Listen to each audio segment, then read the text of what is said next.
Baik, Assalamualaikum warahmatullahi wabarakatuh. Selamat malam teman-teman semua. Pada kesempatan kali ini, kami dari kelompok 3 akan mempresentasikan terkait aspek keuangan pada studi kelayakan bisnis. Sebelumnya yang terhormat Bapak Muhammad Fawaik, SSI MEC Dev, selaku dosen pembimbing mata kuliah studi kelayakan bisnis. Boleh di next.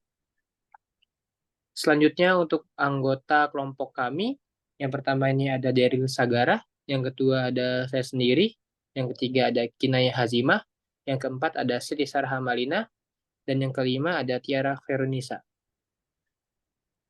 Oke, boleh next. Oke, sebelumnya ada informasi tambahan bahwasanya dari kelompok 1 ada gabungan, yaitu ada Maisarah Elvia, ada Rifa Bistariskia, dan Sekar Kirana Cundamani. Oke, untuk pembahasan yang pertama yaitu tujuan dari studi aspek keuangan.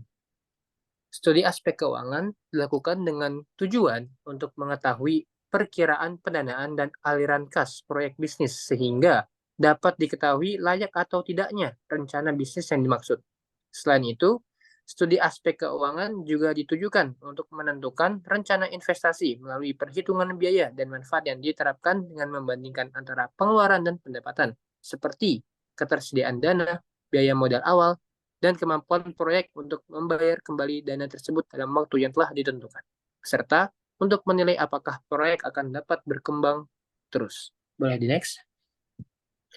Selanjutnya ada kebutuhan dana atau aktiva tetap. Nah, secara garis besar, kebutuhan dana ini dapat dibedakan berdasarkan peruntukannya, yaitu kebutuhan dana untuk aktiva tetap dan kebutuhan dana untuk modal kerja. Nah, untuk aktiva tetap itu terbagi menjadi dua, yaitu aktiva tetap berwujud dan aktiva tetap tidak berwujud. Untuk aktiva tetap berwujud itu seperti tanah dan pengembangan lokasi, bangunan dan perlengkapannya, pabrik dan mesin, dan aktiva tetap lainnya seperti perlengkapan angkutan. Dan untuk aktiva tetap tidak berwujud, yaitu seperti paten, lisensi, pembayaran lump sum untuk teknologi, engineering fees, dan goodwill. Dan selanjutnya ada biaya pendahuluan seperti biaya untuk penyiapan pembuatan laporan studi kelayakan, survei pasar, dan legal fee. Selanjutnya ada biaya sebelum operasi seperti penarikan tenaga kerja, biaya latihan, beban bunga, dan biaya selama masa produksi cobaan. Oke, boleh di next. Nah, adapun kebutuhan dana yang lainnya yaitu modal kerja. Nah, modal kerja itu dapat dibedakan menjadi dalam dua jenis. Yang pertama itu ada modal kerja bruto, di mana modal kerja yang menunjukkan semua investasi yang diperlukan untuk aktif lancar yang terdiri dari kas, surat berharga, piutang, persediaan, dan sebagainya. Dan yang kedua itu ada modal kerja neto, di mana selisih antara aktif lancar dengan utang jangka pendek. Oke, Bali next. Untuk selanjutnya akan dilanjutkan oleh rekan saya. Baik, selanjutnya saya akan melanjutkan presentasi dari Jait. Baik, yang selanjutnya ada sumber dana. Uh, untuk sumber dana ini dibagi menjadi dua ya, ada sumber intern dan sumber ekstern. Baik, agar dapat mendanai suatu kegiatan investasi, biasanya diperlukan dana yang relatif besar. Dana tersebut dapat diperoleh dari berbagai sumber dana yang ada, seperti dari modal sendiri, atau dari modal pinjaman, atau keduanya. Dilihat dari sumber asalnya, modal dapat dibedakan ke dalam dua macam, yaitu modal yang berasal dari intern dan modal yang berasal dari sumber ekstern. Yang pertama saya akan menjelaskan dulu tentang sumber intern. Baik, modal yang berasal dari sumber intern adalah modal atau dana yang dibentuk atau dihasilkan sendiri di dalam perusahaan. Sumber intern atau sumber dana yang dibentuk atau dihasilkan sendiri di dalam perusahaan antara lain terdiri dari laba ditahan dan penyusutan. Untuk laba ditahan, itu adalah laba bersih yang disimpan untuk diakumulasikan dalam suatu bisnis setelah dividen dibayarkan. Laba ditahan disebut juga sebagai laba yang tidak dibagikan atau undistributed profit atau surplus yang diperoleh atau biasa disebut dengan earned surplus. Baik, selanjutnya ada depresiasi. Depresiasi depresiasi adalah alokasi jumlah suatu aktiva yang dapat disusutkan sepanjang masa manfaat, yang diestimasi. Penyusutan untuk periode akuntansi dibebankan ke pendapatan baik secara langsung maupun tidak langsung.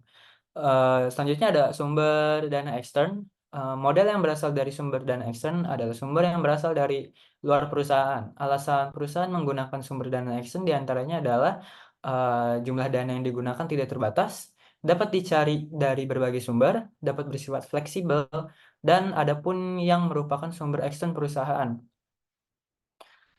Antara lain seperti supplier. Untuk supplier ini memberikan dana kepada suatu perusahaan dalam bentuk penjualan barang secara kredit, baik untuk jangka pendek maupun untuk jangka menengah lebih dari 1 sampai 10 tahun. Selanjutnya ada bank. Bank adalah lembaga yang berperan sebagai perantara keuangan atau financial intermediary antara pihak yang memiliki dana serta sebagai lembaga yang berfungsi memperlancar lalu lintas pembayaran. Lalu selanjutnya ada pasar modal. Pasar modal adalah suatu pengertian abstrak yang mempertemukan dua kelompok yang saling berhadapan tetapi yang kepentingannya saling mengisi, yaitu calon pemodal atau investor di suatu pihak dan emiten yang membutuhkan dana jangka menengah atau jangka panjang atau jangka panjang di lain pihak, atau dengan kata lain adalah tempat bertemunya penawaran dan permintaan dana jangka menengah atau jangka panjang.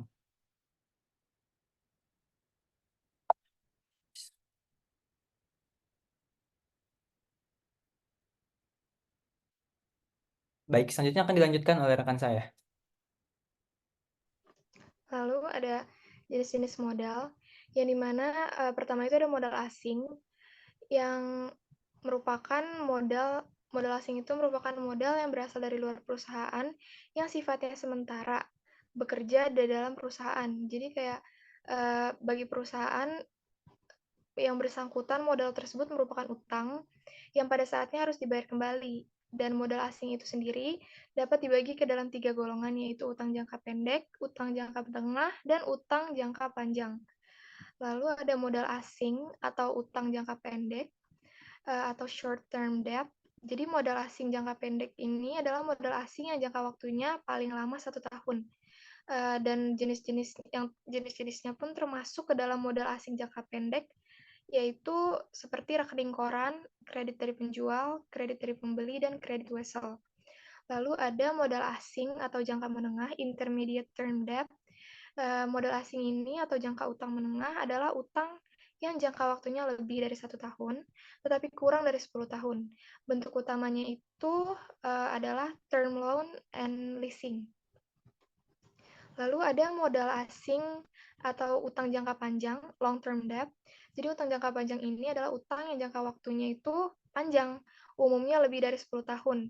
Dan umumnya digunakan untuk membelanjai perusahaan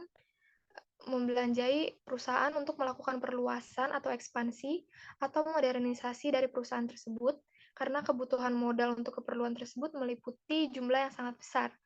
Lalu salah satu instrumen yang dapat digunakan untuk memperoleh modal asing ini ada obligasi, yang dimana obligasi itu sendiri terdiri dari beberapa jenis, yaitu yang pertama ada obligasi biasa, yang dimana obligasi ini menawarkan bunga tetap dan dibayarkan tiap tahun atau semester. Lalu yang kedua ini ada obligasi dengan suku bunga mengambang atau floating rate, yang dimana obligasi ini menawarkan kupon yang perhitungan besarannya mengacu pada suatu indeks pasar uang seperti LIBOR atau EURIBOR. Lalu ada obligasi tanpa bunga atau zero coupon bonds, yang dimana obligasi ini tidak memberikan pembayaran bunga secara berkala, tetapi keuntungannya dapat diterima oleh investor melalui selisih antara harga diskonto dan nilai par obligasi pada saat jatuh tempo. Lalu yang terakhir ini ada obligasi konversi atau convertible bonds, yang dimana obligasi ini dapat dikonversikan ke dalam bentuk saham dari perusahaan penerbit obligasi yang rasio pertukarannya itu telah ditentukan sebelumnya pada saat diterbitkannya obligasi yang bersangkutan. Lalu yang kedua ada modal sendiri. Jadi modal sendiri ini adalah modal yang diperoleh dari pemilik perusahaan dengan cara mengeluarkan saham, baik secara tertutup maupun terbuka.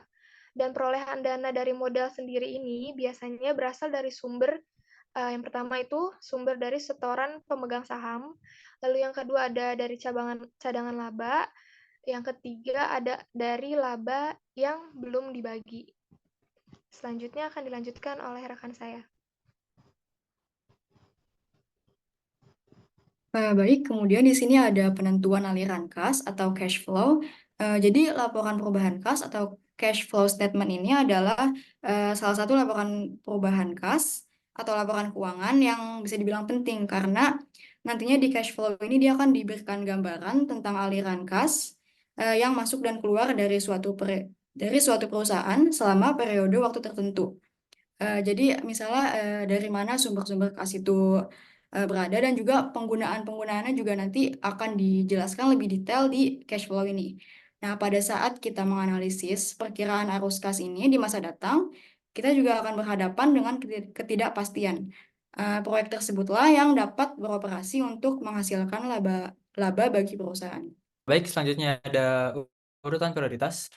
Apabila dijumpai beberapa proyek yang visible atau layak untuk dilaksanakan, padahal hanya akan melaksanakan satu atau sebagian saja dari usulan-usulan itu karena keterbatasan sumber daya manusia dan dana, maka dapat dilakukan pengurutan prioritas atau ranking untuk menentukan usulan proyek yang paling layak dari hasil analisis terhadap elemen-elemen aspek keuangan nanti. Akan berupa suatu pernyataan apakah rencana bisnis dianggap layak atau tidak layak. Oke, selanjutnya ada kajian biaya modal atau cost of capital. Cost of capital ini bertujuan untuk menentukan berapa besar biaya real dari masing-masing sumber dana yang akan dipakai dalam berinvestasi. Dalam menghitung keseluruhan dana yang dipakai, rincian analisis biaya dari sumber pembelanjaan ditentukan oleh biaya utang, biaya modal sendiri, dan juga biaya laba yang ditahan. Dana pada kas akan dimanfaatkan untuk membiayai pembangunan investasi, sedangkan operational cash flow merupakan rencana pendanaan keluar masuk arus kas jika proyek sudah dioperasionalkan. Baik, selanjutnya di sini ada cara memulai usaha berdasarkan aspek keuangan dari studi kelayakan bisnis. Nah, dalam memulai ataupun kita mengembangkan usaha pasti diperlukan modal, baik dari sumber internal maupun eksternal. Besar modal di sini juga tidak menjadi hambatan, karena apabila modal bisnis yang hendak dikembangkan merupakan modal yang menarik, maka investor pasti ingin berinvestasi ke proposal bisnis tersebut. Dari aspek keuangan, ada 6 faktor yang perlu diperhatikan dalam memulai dan mengembangkan suatu usaha, yaitu yang pertama ada sumber modal, cara perolehan dana, bunga, jaminan perjanjian, dan persiapan investasi awal.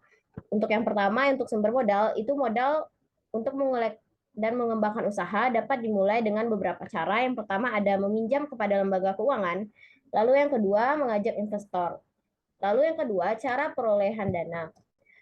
Calon pelaku usaha harus mempersiapkan proposal studi kelayakan yang lengkap, termasuk anggaran dan proyeksi keuangan, minimal sampai dengan jangka waktu menengah.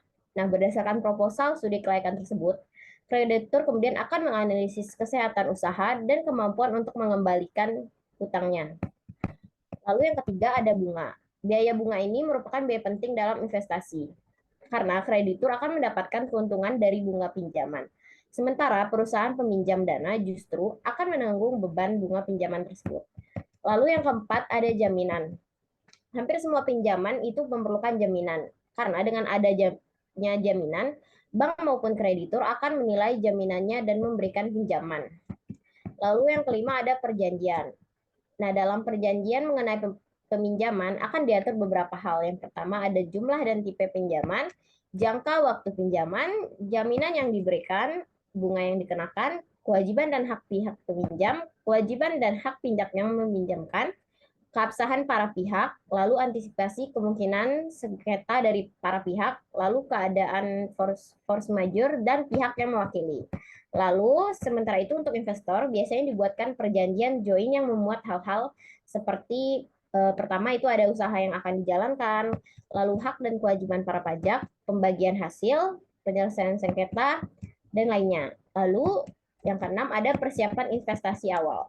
Nah, dalam perencanaan terkait persiapan investasi awal, kita perlu mempersiapkan hal-hal sebagai berikut. Yang pertama itu ada asumsi kondisi makro perekonomian. Sebagaimana dibahas, bahwa pasar dan pemasaran itu tidak akan lepas dari kebijakan ekonomi makro, sehingga kita perlu mengumpulkan data makroekonomi. Lalu yang kedua, kita juga perlu menganalisa industri.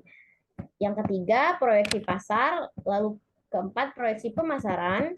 Dan kelima, itu ada proyeksi ataupun kapasitas produksi, di mana kita akan menetapkan jumlah produksi yang diperlukan beserta dengan bahan bakunya dan juga variabel masing-masing variasi produksi.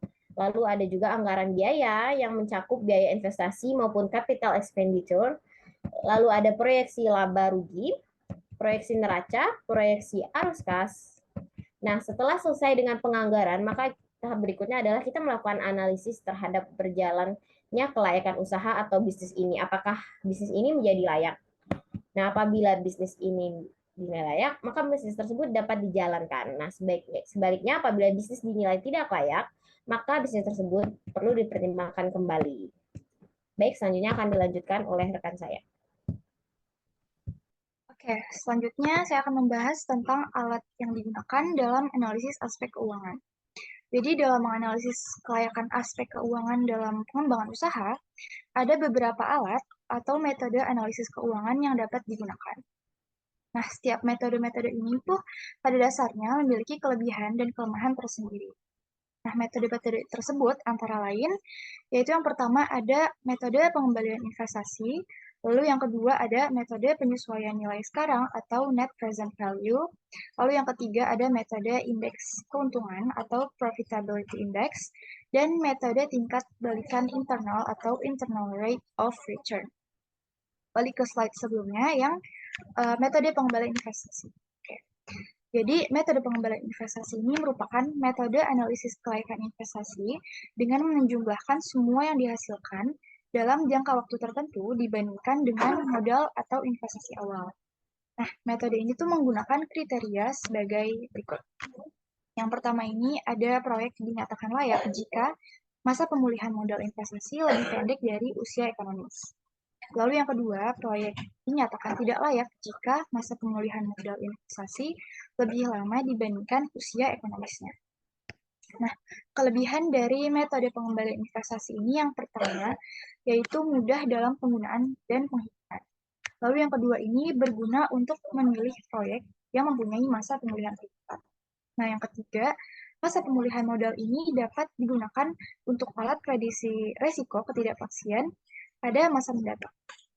Lalu, adapun kelemahannya, yang pertama ini mengabaikan, jadi metode ini tuh mengabaikan adanya perubahan nilai uang dari waktu ke waktu.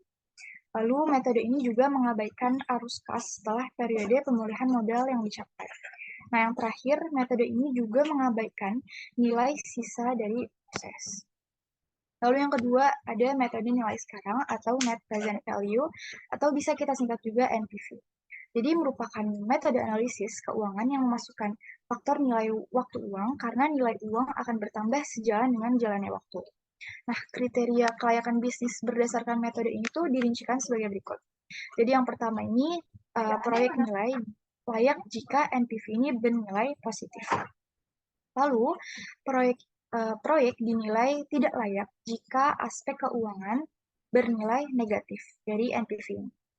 Nah, lalu penggunaan metode NPV itu juga memiliki kelebihan tersendiri. Yang pertama ini memperhitungkan nilai uang karena faktor waktu sehingga lebih realistik terhadap perubahan harga. Lalu yang kedua ini memperhitungkan arus kas selama usia ekonomis proyek. Lalu yang ketiga, metode ini juga memperhitungkan adanya nilai sisa dari proyek. Nah, adapun kelemahan dari metode nilai sekarang ini yang pertama, metode ini tuh lebih sulit dalam penggunaan perhitungan. Lalu metode ini juga derajat kelayakannya itu selain dipengaruhi arus kas, juga dipengaruhi oleh faktor usia ekonomis proyek. Oke, lanjut ke slide selanjutnya, yaitu metode indeks keuntungan atau profitability index, atau bisa kita singkat juga PI. Jadi, ini merupakan metode yang menggunakan rasio atau perbandingan antara jumlah nilai sekarang arus kas selama umur ekonomisnya dan pengeluaran awal proyek. Nah, jumlah nilai sekarang arus kas selama umur ekonomis hanya memperhitungkan arus kas pada tahun pertama hingga tahun terakhir dan tidak termasuk pengeluaran awal. Lalu metode selanjutnya yaitu metode tingkat balikan internal atau internal rate of return, atau bisa kita sebut juga IRR. merupakan metode penilaian kelayakan proyek dengan menggunakan perluasan metode nilai sekarang. Nah, kriteria kelayakan yang digunakan dalam metode tingkat balikan internal itu, yang pertama, proyek dinilai layak jika metode tingkat balik internal ini lebih besar dari presentasi biaya modal atau sesuai dengan presentasi keuntungan yang ditetapkan oleh investor. Lalu, proyek yang dinilai tidak layak jika metode tingkat balikan internal ini lebih kecil dari biaya modal atau lebih rendah dari tingkat keuntungan yang diinginkan investor. Nah, kelebihan dari penggunaan internal rate of return ini, yang pertama ini, metode ini sudah memperhitungkan nilai uang yang disebabkan oleh faktor waktu. Lalu yang kedua, metode ini juga memperhitungkan usia ekonomis dari proyek. Lalu yang ketiga, metode ini memperhitungkan adanya nilai sisa proyek. Dan yang terakhir, bank lebih mudah menentukan presentasi tingkat suku bunga maksimum yang bisa ditutup proyek. Nah, adapun kekurangan dari internal rate of return ini yaitu metode ini tuh lebih sulit proses perhitungannya. Akan tetapi, masalah kesulitan perhitungan ini dapat diatasi dengan menggunakan program-program. Oke, untuk materi selanjutnya akan dibahas. Baik, sebelumnya mohon maaf karena saya sedang berhalangan untuk on-cam. Selanjutnya, yaitu ada rasio-rasio keuangan. Yang pertama, tujuan penyusunan laporan keuangan. Secara umum, tujuan penyusunan laporan keuangan adalah memberikan informasi kepada suatu perusahaan, yaitu mengenai hal-hal sebagai berikut. Yang pertama, mengenai kondisi keuangan perusahaan, serta jumlah dan jenis-jenis aktiva perusahaan. Yang kedua, mengenai jumlah dan jenis-jenis kewajiban, serta jumlah modal. Yang ketiga, mengenai hasil usaha yang tercermin dari jumlah pendapatan yang diperoleh dari sumber pendapatan. Yang keempat, mengenai jumlah-jumlah biaya yang dikeluarkan dalam periode tertentu. Lalu yang kelima, mengenai perubahan yang terjadi dalam aktiva kewajiban dan modal suatu perusahaan. Lalu yang keenam, mengenai kinerja manajemen dalam suatu periode dari hasil laporan keuangan yang disajikan. Lalu yang kedua, boleh di next. Lalu yang kedua yaitu ada pengukuran dengan rasio keuangan. Agar laporan keuangan yang disajikan dapat diartikan dengan angka-angka yang ada di laporan keuangan, maka laporan keuangan perlu dianalisis. Alat yang dapat digunakan untuk melakukan analisis tersebut adalah rasio-rasio keuangan. Jenis-jenis rasio keuangan. Yang pertama adalah rasio likuiditas atau liquidity ratio. Yang kedua, rasio leverage. Yang ketiga, rasio aktivitas. Yang keempat, rasio profitabilitas. Boleh di next.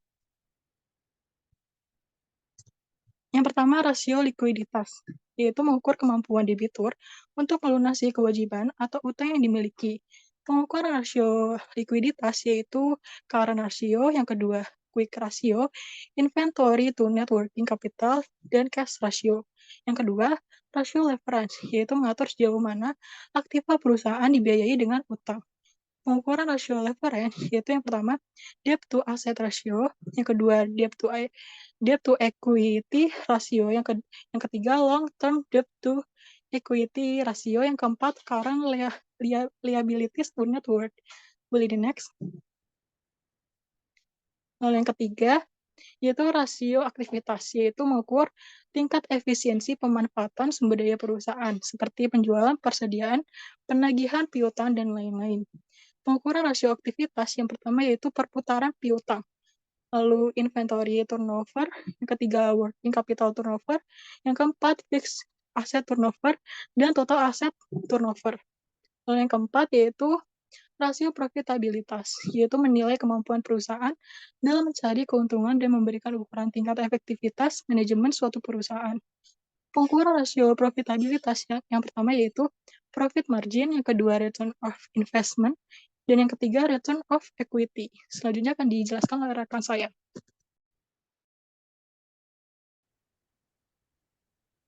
Oke, selanjutnya kita masuk ke studi kasus. Di sini ada studi kasus yang pertama, di mana suatu bisnis investasi akan berpotensi dengan memproduksi produk per tahun sebesar 45.000 unit. Produksi diperkirakan stabil selama 1 tahun tersebut.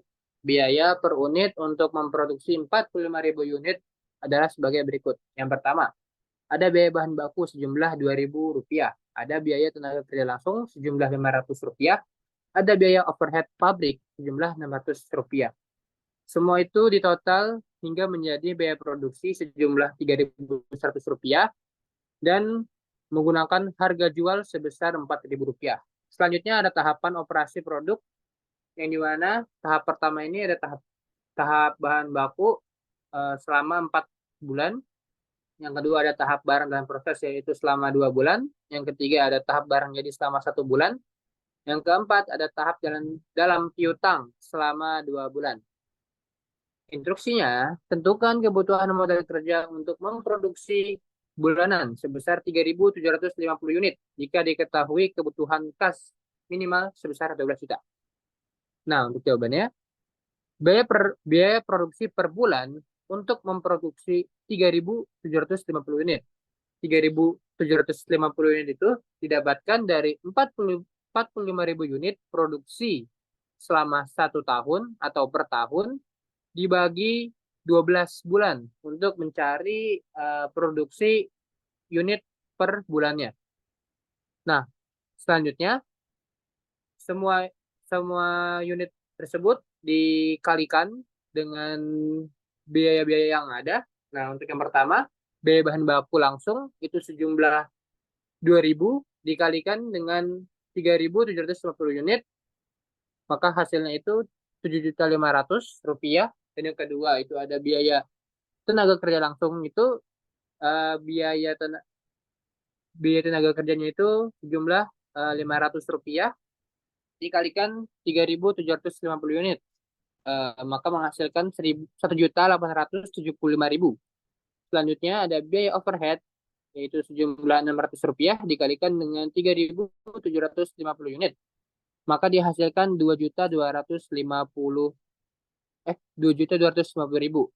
Maka untuk total biaya produksinya yaitu sejumlah 11.625.000.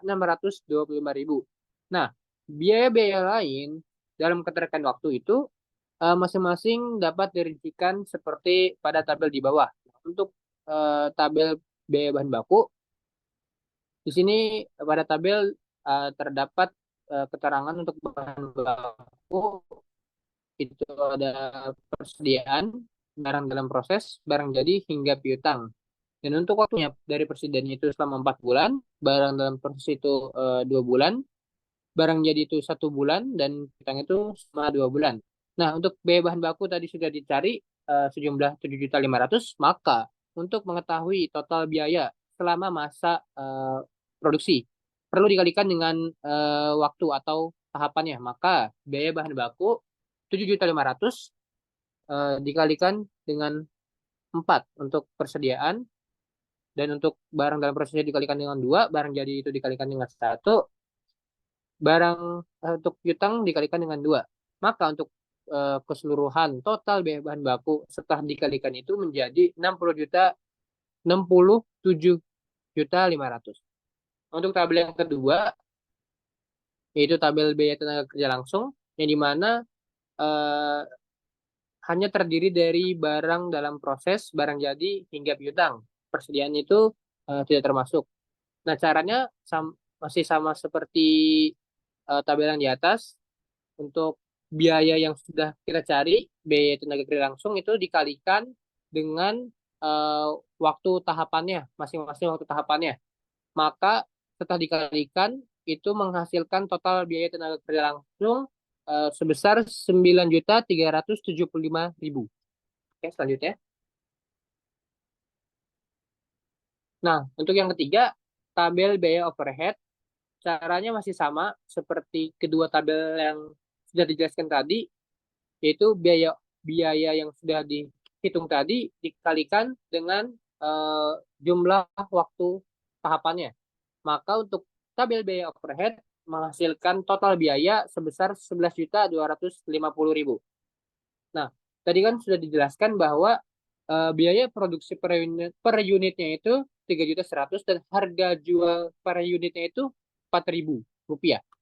Nah, untuk menghasilkan laba kotor per unit, maka harga jual per unit perlu selisihkan dengan biaya produksi per unit, maka menghasilkan laba kotor per unit yaitu sejumlah Rp900. Nah, untuk mengetahui laba kotor dari 3.750 unit, maka perlu dikalikan laba kotor per unit dengan jumlah unit yaitu sebesar 3.750, maka menghasilkan laba kotor yaitu sejumlah 3.375.000. Nah, untuk laba kotor 3.750 unit dalam keterikan waktu itu harus dikalikan dengan jumlah masa bahan bakunya yaitu 4 bulan. Maka menghasilkan laba kotor dalam keterikan waktu itu sejumlah 13.500.000. Nah, setelah melakukan perhitungan tadi, maka total dana untuk modal kerja dapat diakumulasikan sebagai berikut. Biaya bahan baku sudah ditotal tadi sejumlah 67.500.000, biaya tenaga kerja langsung sejumlah 9.375.000, biaya overhead pabrik sejumlah 11.250, biaya laba kotor itu 13.500.000, untuk kas minimal itu 12 juta. Maka untuk modal kerja yang dibutuhkan dalam studi kasus 1 yaitu 113.625.000. Untuk studi kasus kedua akan dijelaskan oleh rekan saya. Baik, selanjutnya saya akan menjelaskan tentang studi kasus nomor 2. Suatu bisnis investasi akan beroperasi dengan memproduksi produk per tahun sebesar 30.000 unit. Dalam 1 bulan, perusahaan bekerja selama 25 hari. Unsur biaya yang dibebankan pada unit produk adalah sebagai berikut. Yang pertama ada biaya bahan baku A sebesar Rp1.800. Yang kedua ada biaya bahan baku B sebesar Rp1.600. Yang ketiga ada biaya tenaga kerja langsung sebesar Rp700. Yang keempat ada biaya overhead pabrik sebesar Rp500. Lalu selanjutnya ada biaya produksi sebesar Rp3.000 dan harga jualnya itu di Rp4.500. Untuk tahapan operasi produk tersebut adalah tahap pertama bahan baku A selama 6 hari, tahap pertama bahan baku B selama 4 hari, tahap barang dalam proses selama 4 hari, tahap barang jadi selama 5 hari, dan tahap dalam piutang selama 2 hari. Kas minimal yang harus ada adalah Rp10 juta. Instruksinya, tentukan kebutuhan modal kerja dalam 1 kali perputaran.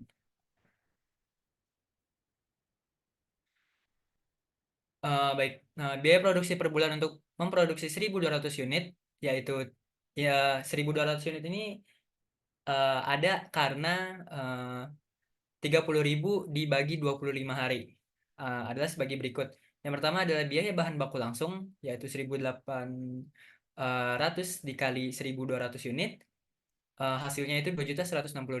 Lalu ada biaya bahan baku langsung B, 1.600 dikali 1.200 unit, sama dengan 1.920.000. Lalu ada biaya tenaga kerja langsung 700 dikali 1.200 unit, hasilnya Rp840.000.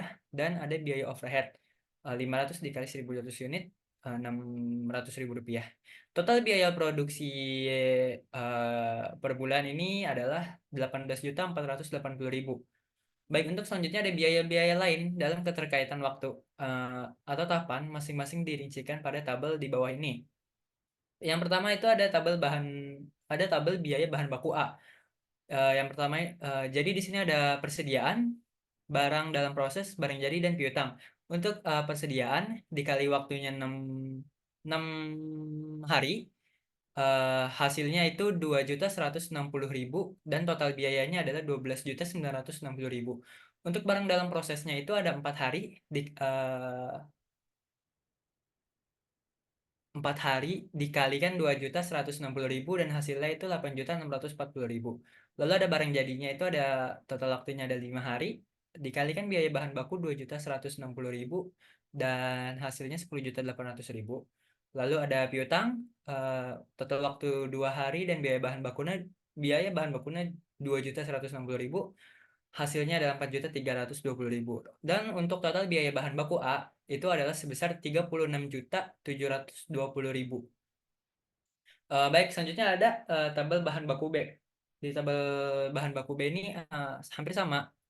dengan tabel yang pertama itu bahan baku A, dikalikan waktu dan biaya bahan baku. Yang pertama itu adalah persediaan 4 hari. Waktu 4 hari dikali 1.920.000 dan totalnya itu 7.680.000 dan barang dalam proses waktunya itu 4 hari, biaya bahan bakunya 1.920.000 dan totalnya adalah 7.680.000. Untuk barang jadinya itu ada 5 hari dan dikali biaya bahan bakunya 1.920.000 sama dengan 9.600.000. Dan untuk piutangnya ada 2 hari dikalikan 1.920.000 hasilnya 3.840.000. Dan total biaya bahan baku B adalah 28.800.000 rupiah. Selanjutnya ada tabel biaya tenaga kerja langsung. Hampir sama dengan dua tabel di atas, tapi ini dikalikannya biaya tenaga kerja langsung atau TKL. Barang dalam prosesnya itu ada waktu 4 hari dan biaya tenaga kerja langsungnya itu adalah 840.000 rupiah. Dikalikan 4 hari jadi 3.360.000. Lalu ada barang jadinya total waktu 5 hari dan biaya tenaga kerja langsungnya itu 840.000, hasilnya adalah 4.200.000. Lalu ada piutang total waktu 2 hari dikalikan biaya TKL-nya 840.000, hasilnya 1.680.000. Jadi untuk total biaya tenaga kerja langsungnya adalah 9.240.000 rupiah. Lalu yang tabel terakhir ada tabel biaya overhead. Untuk biaya overhead ini masih sama dengan 3 tabel di atasnya, tinggal dikalikan waktu dan dikalikan biaya overhead-nya. Ada barang dalam proses itu total waktunya 4 hari, dikalikan biaya overhead-nya 600.000, jadinya total biayanya 2.400.000. Untuk barang jadinya ada total waktunya 5 hari, dikalikan biaya overhead 600.000, totalnya 3 juta. Dan terakhir ada piutang dengan total waktu 2 hari, biaya overhead-nya 600.000, totalnya ada 1.200.000. Untuk total biaya overhead produksi ini adalah 6.600.000 rupiah. Baik, untuk kesimpulannya, kebutuhan modal kerja dalam 1 kali perputaran adalah sebesar 36.720.000 ditambah 28.800.000 rupiah ditambah 9.240.000 rupiah ditambah 6.600.000 rupiah ditambah 10 juta dan hasilnya adalah 91.360.000. Baik, untuk studi kasus selanjutnya akan dijelaskan oleh rekan saya. Siapa yang mau? Oke, untuk studi kasus selanjutnya, di mana di sini suatu bisnis investasi akan beroperasi dengan memproduksi produk per tahun sebesar 60.000 unit. Produksi diperkirakan stabil selama 1 tahun tersebut. Nah, biaya per unitnya ini untuk memproduksi 60.000 unit itu dirincikan sebagai berikut. Untuk biaya bahan bakunya itu sejumlah Rp1.800. Untuk biaya tenaga kerja langsung itu Rp800, biaya overhead pabrik itu sejumlah Rp300, ditotalkan sehingga menghasilkan biaya produksi sejumlah Rp2.900 dan untuk harga jualnya itu dipatok di harga Rp3.500.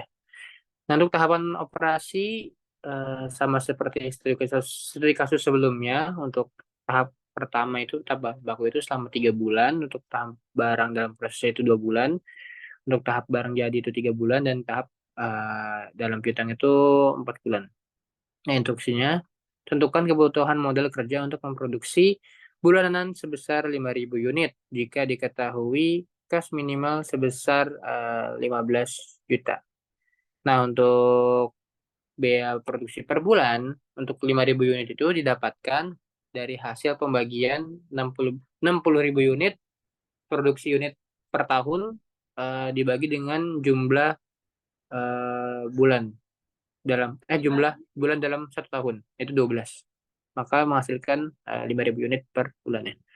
Nah, untuk biaya bahan baku langsung seperti yang di atas itu dari per unitnya dikalikan dengan masing-masing biayanya 1.800 kali 5.000 dihasilkan 9 juta, biaya TKL-nya 800 dikali 5.000 menghasilkan 4 juta, biaya overhead-nya itu 300 dikali 5.000 menghasilkan 1.500.000, yang dimana total biaya produksinya itu sejumlah 14.500.000. Nah, di sini ada tabelnya.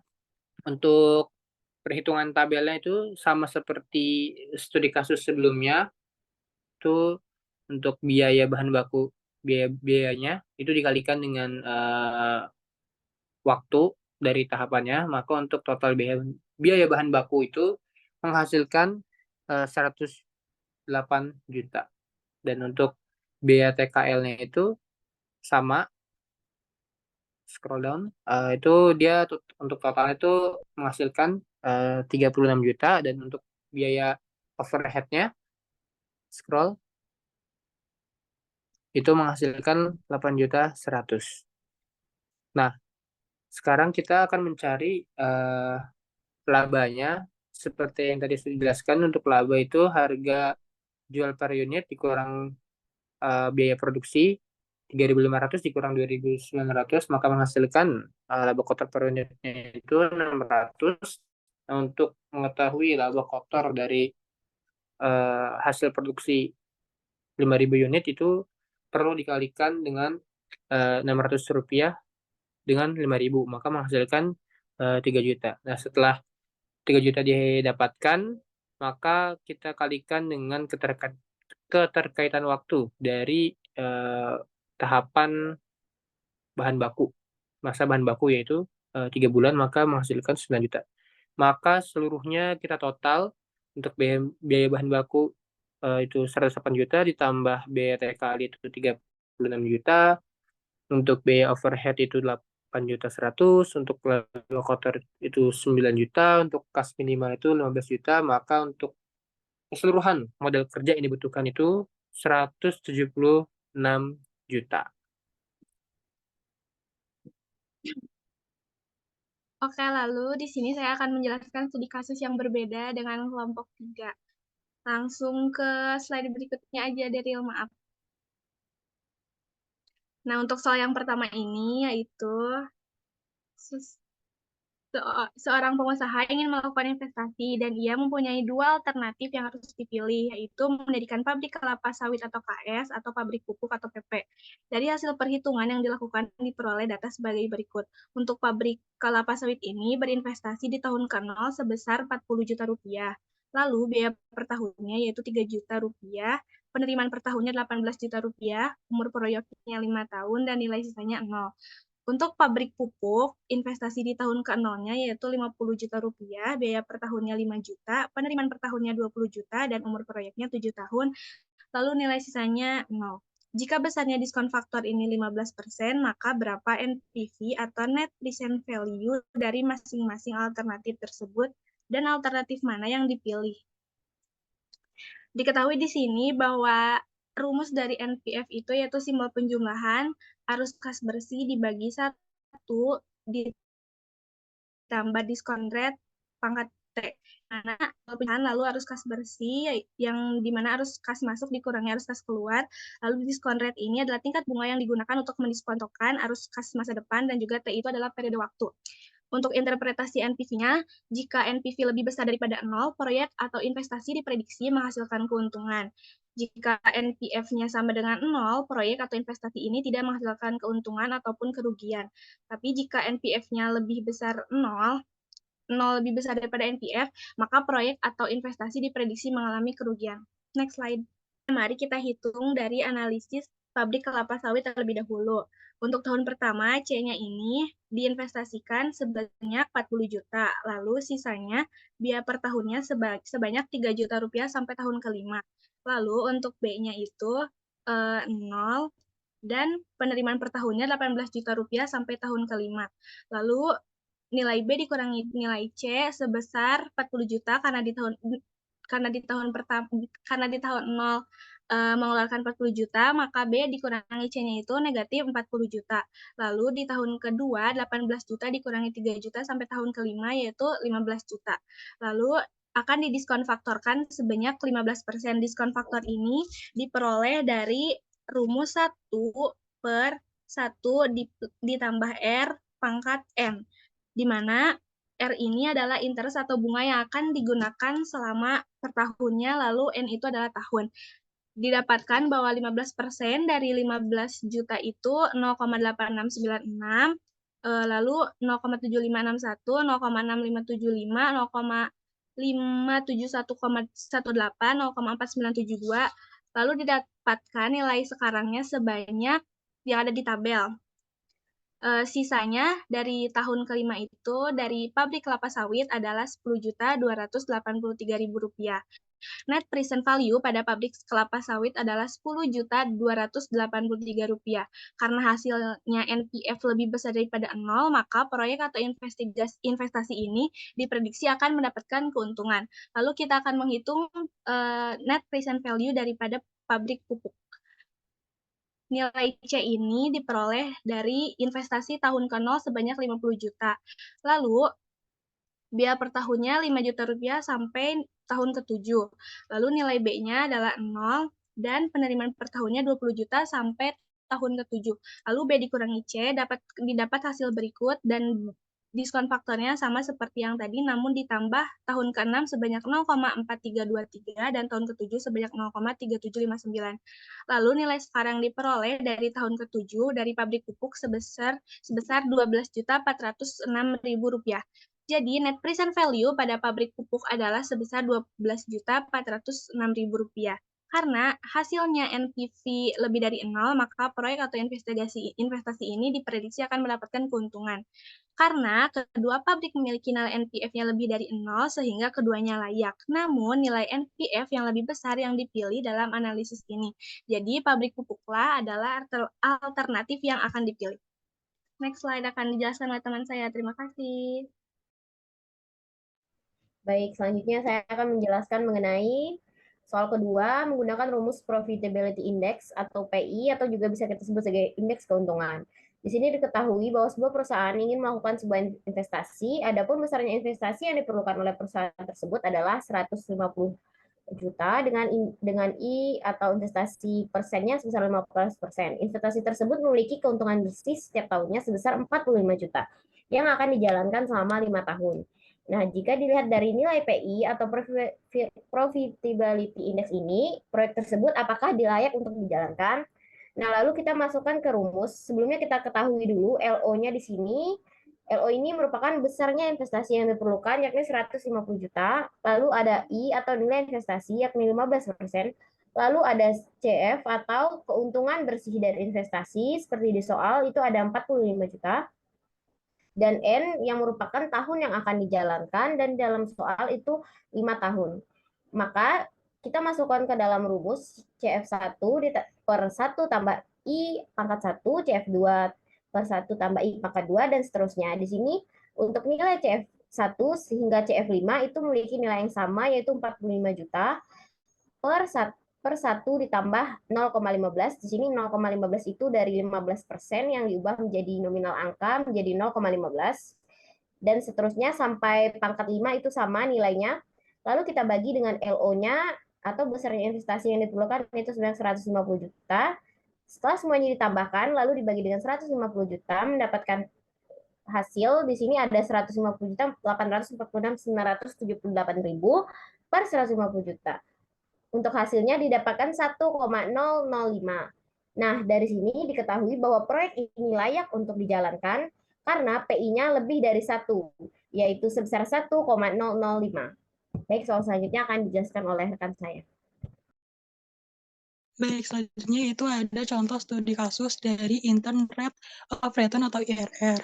Diambil dari soal nomor 3, seorang petani ingin melakukan investasi pada penggilingan padi. Investasi tersebut memiliki arus kas sebagai berikut. Bisa dilihat ya teman-teman. Hitung besarnya nilai IRR dari rencana investasi tersebut jika tingkat diskon faktor sebesar 15% per tahun. Apakah rencana investasi tersebut layak untuk dijalankan? Nah, di sini bisa dilihat ya bahwa ada tabel perhitungan uang B dan C per tahunnya. Kolom yang pertama yaitu berisi tahun 0 sampai ke 8, kolom kedua itu berisi perhitungan B dikurang C per tahunnya, kolom ketiga yaitu berisi diskon faktor dari hasil nilai uang B dikurang C dikali 35%, dan yang kolom kelima dikali 40% per tahunnya. kolom keempat, yaitu PF atau present value atau nilai sekarang, didapat dari nilai uang hasil B dikurang C dikali DF 35% dan kolom ke-6 40% per tahunnya. Nah, hasil NPV 40% yaitu minus 248.700 dan hasil NPV 35% yaitu 467.850. Rumusnya yaitu Y sama dengan Y1 ditambah dalam kurung X kali X1 per X2 dikurang X1 dikali Y2 dikurang Y1. Sama dengan 40% ditambah dalam kurung 0 dikurang minus 248.700 per 467.850 dikurang minus 248.700 dikali dalam kurung 35% dikurang 40%. Sama dengan 40% ditambah 0,34 dikali minus 5%. Sama dengan 40% ditambah 1,7% sama dengan 38,3%. I sama dengan I 15%. I 15% ditambah sama dengan IRR 38,3%. Karena IRR lebih besar dari I, maka proyek ini layak untuk dijalankan. Boleh di next. Selanjutnya yaitu ada contoh studi kasus dari payback period atau PP. Diambil dari soal nomor 4, yaitu usulan investasi direncanakan sebesar 500 juta dan menghasilkan arus kas bersih sebesar 175 juta per tahun dengan umur investasi selama 7 tahun. Apakah usulan investasi tersebut layak untuk dijalankan jika dilihat dari jangka waktu yang dibutuhkan untuk mengembalikan investasi? Diketahui, investasi sebesar 500 juta, arus kas bersih sebesar 175 juta, N-nya yaitu 7 tahun. Maka PP yaitu investasi per arus kas bersih per tahun sama dengan 500 juta per 175 juta sama dengan 2,857 tahun. PP lebih kecil daripada N, maka usulan investasi tersebut layak untuk dilakukan. Untuk studi kasus yang sudah kita kerjakan adalah sebagai berikut. Lalu akan kami kembalikan kepada Jait. Terima kasih. Oke, telah selesai pemaparan dari kelompok 3 dan dari kelompok 1 juga. Dari kami memohon maaf apabila dalam penyampaian terdapat kesalahan kata ataupun kalimat yang kurang dimengerti. Baik, untuk itu kurang lebihnya mohon maaf. Saya akhiri. Wassalamualaikum warahmatullahi wabarakatuh.